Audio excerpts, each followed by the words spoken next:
और हम समझ चुके हैं कि कौन सी टीम जो हैं वो सुपर 8 के लिए क्वालिफाई हुई हैं। बस अभी थोड़ा सा ही इंतज़ार और है, मुकम्मल सुपर 8 जो है वो तैयार हो जाएगा और इसके बाद ये अभी कुछ मैचेस हैं और आज पाकिस्तान और आयरलैंड का मैच भी होने वाला है।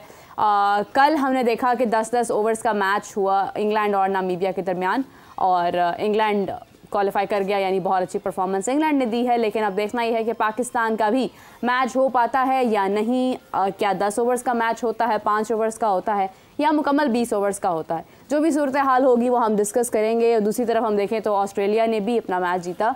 Umar, what would you say about Scotland? Scotland ने जिस तरह की क्रिकेट खेली है, आई थिंक सो कि बड़ी टीमों को भी देखना चाहिए कि देखो छोटी टीमें किस तरह, हालांकि इनको मैचेस नहीं मिलते, छोटी तो नहीं कहेंगे हम वैसे, तो स्कॉटलैंड बहुत ब्रांड क्रिकेट खेलती है। कर्टसी के आप मंसी को चेक करें, 30+ रन स्कोर किए। ब्रेंडन मैकमेलन की बात करें तो ये स्कॉटिश बेसबॉल स्टफ इन्होंने डिस्प्ले किया है। 6 छक्के इन्होंने मारे हैं और देखें हम कितने छक्के मारते हैं। और स्कॉटलैंड को, नामीबिया को इवन देख लें कि नामीबिया ने कल इंग्लैंड के खिलाफ क्या ज़बरदस्त जो है वो फाइट की है। 10 ओवर का मैच हुआ, पहले तो 11 ओवर पे हुआ था, फिर 10 ओवर पे हुआ मेरा, फिर 120+ किया इंग्लैंड ने स्कोर।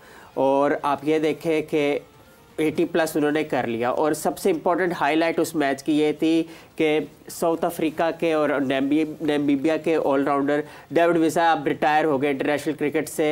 और लाहौर कलंदर्स को भी उन्होंने, आपके सामने उनकी परफॉर्मेंसेस है कि लाहौर कलंदर्स को जिताने में उनका बड़ा वाइटल रोल रहा है। तो एक इमोशनल सीन था और उन्होंने बड़ा ब्लिस्टिंग जो है वो नॉक जो है खेला और विकेटें भी ली, बड़ी इंपॉर्टेंट।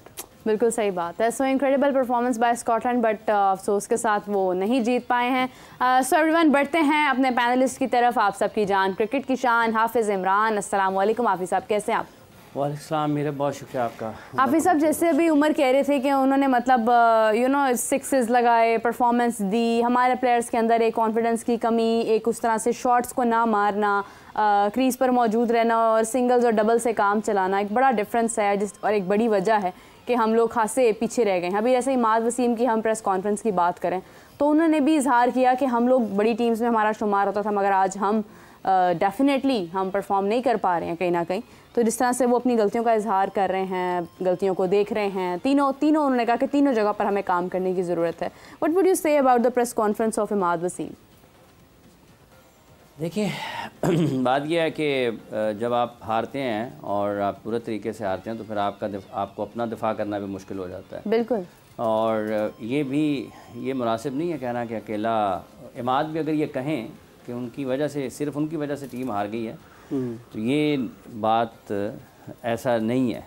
क्योंकि 119 ना तो सिर्फ अकेले इमाद वसीम ने करना था और ना ही अकेले इमाद वसीम बैटिंग उस वक्त कर रहे थे, या फिर इस तरह की सूरत हाल नहीं थी जैसे अफ़गानिस्तान के ख़िलाफ़ ऑस्ट्रेलिया के साथ आउट हो गए थे 90 या 100 के रन्स के दरमियान और पैट कमिंस उनके साथ, इवन उसके साथ भी पैट कमिंस खेल रहे थे, वो अकेले नहीं थे। बिल्कुल। तो इमाद वसीम भी अकेले नहीं थे, उनके साथ दूसरे एंड पर भी बैट्समैन मौजूद थे। और जिस ओवर का उन्होंने जिक्र किया, मेरा ख्याल है वो अक्षर पटेल का ही ओवर था, शायद मेरा ख्याल है कि वही था। तो वो जो ओवर है उससे पहले भी कितने ओवर्स हो चुके थे, वो 17वां ओवर था। ठीक है, तो वो 17वां, 18वां, 19वां, 20वां, तो उससे पहले भी 16 ओवर हुए हैं। तो क्या उन 16 ओवर्स में पाकिस्तान ने उतनी ज़्यादा अच्छी क्रिकेट खेली जिसकी ज़रूरत थी? और अगर नहीं खेली है तो फिर सिर्फ मैच 4 ओवर्स पर तो नहीं डाला जा सकता कि आप 4 ओवर्स पर मैच डाल दें और कहें कि इसकी वजह से हार गए। हाँ, ये कह सकते हैं कि थोड़ा पाकिस्तान उस वक्त उससे ज़्यादा बेहतर क्रिकेट खेल सकता था। हाँ। लेकिन उस टाइम में जब वो 17वां, 18वां, 19वां और 20वां ओवर होता है, वो इंडिया के तमाम बेहतरीन बॉलर्स ऑपरेट कर रहे होते हैं मैच को, और स्किल्स बड़ी हाई लेवल की वहाँ पर, और फिर टेम्परामेंट के एतबार से भी, हर चीज़ के एतबार से ना डिफरेंटली चीज़ें ऑपरेट होती हैं। तो इसलिए ये कहना मुनासिब नहीं है मेरे ख्याल से कि सिर्फ और सिर्फ इमाद वसीम ये कहें कि उनकी वजह से टीम हार गई। हाँ। अगर उस एक मैच की वजह से पाकिस्तान की टीम हारी है, ये बाहर हुई है, तो ये भी मुनासिब नहीं है। पाकिस्तान की टीम को तो दर हकीकत उसी ने वर्ल्ड कप से बाहर हो गई थी जिस दिन वो USA से हारी थी। बिल्कुल सही बात है। क्योंकि USA से हारने के बाद इस टीम से आप वो तवक्को नहीं कर सकते थे कि इसके बाद को बहुत मौजज़ात और कमालात कर देंगे, क्योंकि आप एक टीम गेम में है। हाँ। आप ऐसी गेम में नहीं है जो कि इंडिविजुअल गेम है। ये ना टेनिस है, ना टेबल टेनिस है, ना बैडमिंटन है, ना स्विमिंग है, ना इस तरह का कोई और इंडिविजुअल गेम है। ये टीम गेम है, और टीम गेम में आपके 11 के 11 खिलाड़ियों को परफॉर्म करना पड़ता है। तो पाकिस्तान बुनियादी तौर पर तो उसी दिन पाकिस्तान वर्ल्ड कप से बाहर हो गया था जिस दिन पाकिस्तान यूएसए से हारा था, और यूएसए से पाकिस्तान भी जब हारा था, वो भी आप उसको जाएंगे, वो सुपर ओवर तक गए हैं। बिल्कुल, 2 बार हारा है ना। हाँ, 2 बार, अब यही कहा जा सकता है ना, 2 बार हारा है डेफिनेटली। सो ये अब कहना है कि सिर्फ इंडिया का मैच इसलिए ज़्यादा नज़रों में रहता है क्योंकि पाकिस्तान इंडिया का मैच है, लो स्कोरिंग मैच था, उसको ज़्यादा बेहतर अंदाज में ख़त्म करने की ज़रूरत थी, उसमें ज़्यादा बेहतर अंदाज से हिकमत अमली तैयार करने की ज़रूरत थी। इमाद वसीम पर इसलिए ज़्यादा बातचीत हुई है क्योंकि उनको लाया गया था इस वर्ल्ड कप के लिए जी। हाँ। वर्ल्ड कप के लिए मोहम्मद आमिर और इमाद वसीम की खिदमत हासिल की गई थी। अगर आप मजमूई तौर पर देखते हैं तो इमाद वसीम और मोहम्मद आमिर की कारकर्दगी बॉलिंग के शोबे में तो कोई बुरी नहीं रही है, क्योंकि बुनियादी काम उनका वही था जो उन्होंने किया है।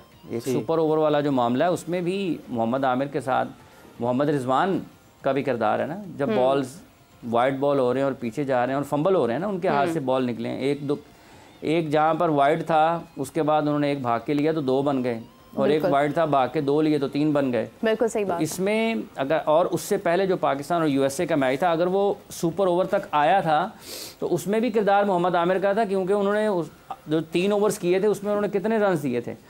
सो बॉलिंग के एतबार से तो ये दोनों खिलाड़ी अपनी जगह पर ठीक थे। क्या पाकिस्तान के बैटर्स ने उस दिन, जो पाकिस्तान के बैटर्स बड़े बैटर्स हैं, नुमाया जो कि वर्ल्ड बेस्ट जिनको कहा जाता है, टॉप, बुनियादी तौर पर तो उनकी जिम्मेदारी थी कि उन्होंने वो मैच इस अंदाज से अपनी टीम के लिए आगे लेकर चलना था कि बाद में आने वालों के लिए आसानी पैदा होती। क्योंकि ये बात पहले भी हमने की थी यहाँ पर कि पाकिस्तान की इस टीम में तो आपके 3-4 अगर बैट्समैन आउट हो जाते हैं तो आपकी बैटिंग खत्म हो जाती है, क्योंकि आप ऑलराउंडर्स पर चले जाते हैं, मिडिल ऑर्डर पे आपको खुद भी यकीन नहीं है। कमेटी को उस वक्त सोचना चाहिए था ना कि आप कैसे आगे बढ़ रहे हैं, कैसे टूर्नामेंट में जो कि दुनिया की बेहतरीन टीमों के खिलाफ आपने खेलना है। मतलब इन्होंने ये टीम बनाते हुए ये सोचा ही नहीं था कि वहाँ पर यूएसए से हार भी सकते हैं। आप हार सकते हैं ना, किसी से भी हार सकते हैं।